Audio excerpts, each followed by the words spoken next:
ચૂંટણીને હવે ગણતરીના દિવસો જ બાકી છે, તેવામાં રાજકીય પક્ષો દ્વારા પૂરજોશમાં પ્રચાર પ્રક્રિયા શરૂ કરી દેવામાં આવી છે।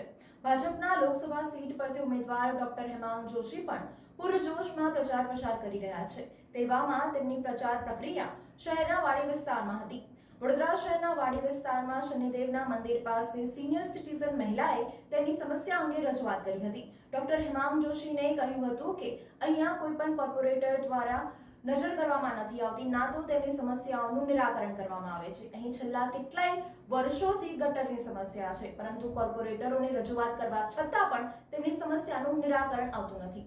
આ સમસ્યા રજૂઆત બાદ ડોક્ટર હેમાંગ જોશીએ તેનું નિરાકરણ જલ્દી કરવામાં આવશે તેવું આશ્વાસન આપ્યું હતું। પાંચ વર્ષથી